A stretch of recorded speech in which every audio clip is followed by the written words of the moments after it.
Bom dia, na graça e paz do Eterno e do bendito Deus. São um pouco mais de 10 horas da manhã e a partir das 9h30 eu estava aqui na congregação em oração, consagração, buscando a face daquele que vive e reina para todo sempre. E após louvar um hino que há muitos anos, na verdade, eu nem ouvia e também não cantava ele. E agora estava fazendo uma leitura da Palavra de Deus, onde me encontro na crucificação de Jesus. Principalmente quando ele disse: Eloi, Eloi, lama sabachthani, que quer dizer: Deus, Deus, por que me desamparaste? É simples e fácil nós observarmos as Sagradas Letras e tentarmos expressar ou até mesmo explicar todo o sofrimento do Cristo até chegar ao alto do Gólgota, ser pendurado no madeiro e por fim exclamar esta frase que é muito conhecida, inclusive muitos hinos se valem desta frase, mas o que eu gostaria de falar a respeito disso era justamente a questão do Cristo se sentir abandonado pelo próprio Deus, né? Pelo próprio Deus, porque desde o dia em que ele foi preso pelos soldados do Sinédrio, na companhia de soldados do Forte Antônia, liberados pelo Pôncio Pilatos, ele começou então a passar pelo ponto em que ele soube que passaria quando lhe é revelado pelo próprio Deus, e o ponto mais culminante disso é que no capítulo 17 de Mateus, quando ele sobe até o Monte Hermon e lá Calvode, na glória de Deus, desce sobre aquele monte, estando ele com Pedro, Tiago e João, e de dentro da Calvode saem Moisés e Elias e vão dialogar com ele. E o que o texto nos leva a entender, nos esclarece, é que eles estavam justamente revelando a ele tudo o que ele iria passar, né? Desde a sua prisão até a sua morte. Quando ele foi preso, ele foi amarrado e levado até o sacerdote, que na verdade já estava aposentado, né? Anás, que para os judeus era considerado o verdadeiro sacerdote, porque o próprio judeu não levava em muita consideração o sacerdócio de Caifás. Caifás só assumiu a posição de sumo sacerdote por quê? Porque ele, além de ser apadrinhado pelo senador romano, ele era casado com uma das filhas de Anás. Por isso ele assumiu esse posto. Sendo assim, Anás tentou interrogá-lo e Jesus não abriu a sua boca, como foi proferido pelo profeta. ou melhor, como foi vacinado pelo profeta Isaías, que como um cordeiro mudo não abriu a sua boca, ficou com a boca cerrada. Sendo assim, manda ele ser interrogado pelo sumo sacerdote da época, o principal sacerdote, Caifás, seu genro, justamente no Sinédrio, onde estava, melhor dizendo, toda a convenção de doutores da lei, presidido pelo sacerdote. Então, chegando lá, ele é levado pelos soldados com bastante violência, e ao se colocar diante do sacerdote, ou melhor, e ao colocarem ele diante do sacerdote, o sacerdote fez uma pergunta. É interessante que os fariseus, os escribas, os sacerdotes, os doutores da lei, prezavam em falar a língua hebraica. E o sumo sacerdote perguntou então em hebraico para ele. E a pergunta foi mais ou menos assim: Atá ben Elohim. Você é o Filho de Deus? Jesus, ele era poliglota, falava em aramaico, a sua língua nativa de Israel, que foi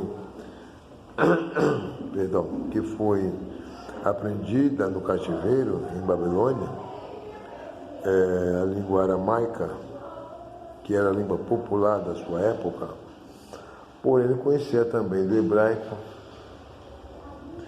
Então Jesus, entendendo o que o sumo sacerdote lhe perguntou, ele responde então, levanta sua cabeça e diz ao sumo sacerdote: Don Lecon Bar Elohim. Sim, como tu dizes, eu sou filho de Deus. Então, isso para o sumo sacerdote foi o fim da linha.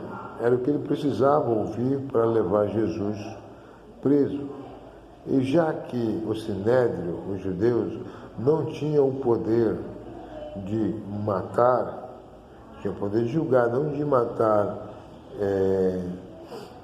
um cidadão, sendo da sua pátria, porém, quem dava essa autoridade era o poder romano. No caso, quem estava com essa questão era Pôncio Pilatos. Sendo levado a Pilatos, todos nós conhecemos toda a conversação que houve entre um e outro, até Jesus dizer que era rei, para isso ele nasceu, para dar testemunho da verdade. E isso perturbou Pôncio Pilatos, que até por um sonho de Cláudia Pócla, sua esposa, lhe incentivou ainda mais a tentar liberar Jesus. Até que a turma, incitada pelos principais sacerdotes, começaram então a pedir a crucificação. O ponto é que Jesus é crucificado e levado até o Gólgota, depois de ser açoitado, ter o seu corpo todo dilacerado, todo moído, como diz o profeta Isaías. Ele pegou então o madeiro e foi seguindo pela Via Crux até o alto do Gólgota. Chegando no alto do Gólgota, ele foi posto sobre a cruz, levantado, e ali estava que para aqueles que viam, aquele era o maior espetáculo do mundo, vendo Deus Criador sendo morto por sua própria criatura. Porém, existia poucas pessoas que ainda estavam ao seu lado.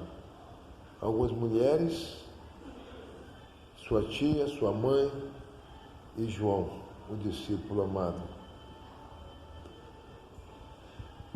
Desde a sua prisão, ele foi totalmente ou completamente abandonado por aqueles que seguiam. Ele tinha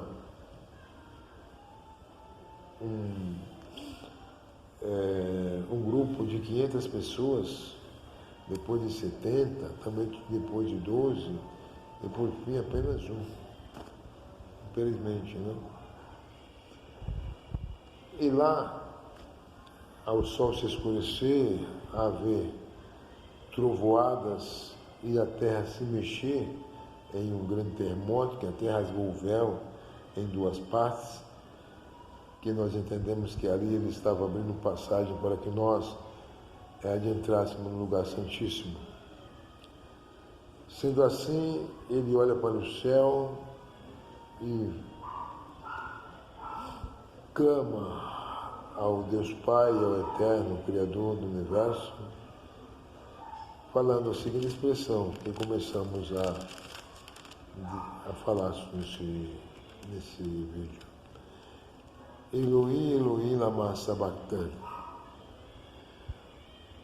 É difícil, amados, nós tentarmos entender realmente o que foi que ele sofreu. Sofreu abandono, sofreu muita violência, sofreu desprezo, sofreu dores, um sofrimento tão aguçado que teve o seu corpo todo dilacerado, como eu disse outrora, e por fim até o próprio Deus virou as costas para ele. Mas aí que vem a nossa intenção de revelarmos por que o Deus Pai virou as costas para o Deus Filho. E a resposta é essa, que Deus não conseguiu olhar para a cruz onde o seu Filho amado estava pregado, todo chicoteado, sangrando por amor a um assassino, a um pecador, a um adúltero, por um mentiroso, por uma prostituta, por um homossexual, por um ladrão, por um estuprador, por fim, por toda a raça desprezível que muitos dos que estavam assistindo aquela cena, eu tenho certeza absoluta disso, do que eu vou falar agora, até foram alcançados por suas palavras. Puderam contemplar, ser testemunha ocular de alguma cura, de algum milagre que ele realizara. E ninguém fez nada, nem tentou, nem gritou em favor dele, nem clamou ao poder imperial romano de lhe conceder paz ou de lhe conceder a vida.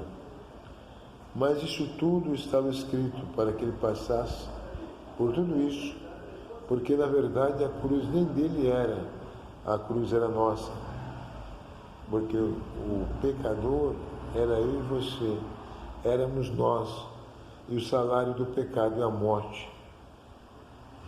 Mas ele, pelo seu grande e bendito amor, se expôs, se doou em nosso lugar para nos dar a grande oportunidade de nos achegarmos mais a Deus, de sermos contemplados em adquirirmos a vida eterna. Uma vida que dura para sempre, não apenas uma vida pequena, curta, sem espaço.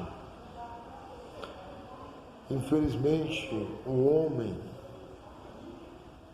que desde Adão até o último pende ou tende ao erro, ao pecado, como todos nós somos pecadores, mas mas também todos que receberam o sacrifício, que aceitaram o sacrifício, que creem no sacrifício vicário de Cristo na cruz do Calvário, têm a oportunidade de ser perdoado. Nós somos ainda pecadores, porém pecadores regenerados. E quando o homem, no caso o Cristo, o homem Jesus, o homem perfeito, como nos revela o Evangelho segundo Lucas, se sentiu abandonado por Deus, foi uma dor muito profunda que fez clamar Eloi, Eloi, lama sabachthani. Nós, amados, nós também às vezes nos sentimos abandonados, desprezados, né? Alguns não conseguem ver em nossa vida a obra de Deus, não conseguem compreender o chamado de Deus, mas cada um de nós, independentemente da função, do chamado, do trabalho dentro da obra de Deus, ele não tem que se preocupar com aquilo que pensam, com aquilo que acham ou que dizem. O que nós temos que fazer é cumprir a nossa chamada, cumprir o nosso ministério. Fazer aquilo que nós devemos fazer com diligência. Eu sempre ensino isso dizendo o seguinte, que a maior dor do ser humano não é apenas ir para o inferno. O inferno é um lugar de sofrimento, o Tártaro, a Geena, enfim. O maior dor do homem lá no Hades, no inferno, será a eterna separação entre ele e Deus, em saber que jamais eles terão a esperança de se achegar a Deus, de viver eternamente com Deus. E muitos, infelizmente, é duro dizer isso, mas muitos desses que estarão lá se lembrarão que tiveram oportunidade e não souberam aproveitar. Fica aqui essas palavras que você possa pensar melhor sobre a sua vida com Cristo e com Deus. E que a vida eterna é uma realidade, assim como o desprezo, a vergonha e o castigo eterno também é uma realidade. Deus possa abençoar a todos em o nome daquele que vive e reina para todos sempre. Glória ao justo. Shalom Lahema.